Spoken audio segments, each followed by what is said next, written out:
অনেকে বলে যে ঈদে মিলাদুন নবীর নামাজ কই, ঈদে মিলাদুন নবীর নামাজ কই, ঈদে মিলাদুন নবীর নামাজ কই।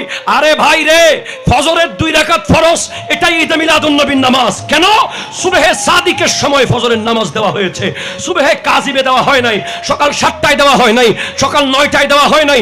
সুবহে সাদিকের সময় আমার নবী দুনিয়াতে তাশরীফ এনেছেন, আল্লাহ ওই সময়কে ফজরের নামাজের জন্য সিলেক্ট করেছেন।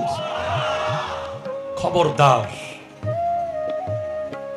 বেনামাজির উপরে এমন আযাব হবে যেই আযাবের কারণে কবরস্থানের মাটি পর্যন্ত কান্না করবে। আমাদের বলার দায়িত্ব বলে যাচ্ছে যে নামাজ না পড়ার পরে কোনো আফসোস যার নাই, তার ঈমানের বাতি নিভে গেছে, এখানে কালো হয়ে গেছে, সম্পূর্ণ কালো। দাগ পড়তে পড়তে দাগ পড়তে পড়তে এই চশমার মধ্যে দাগ দিতে দিতে দিতে দিতে দিতে আমি এরপরে আর দেখবো না, গ্লাস পাল্টে ফেলতে হবে।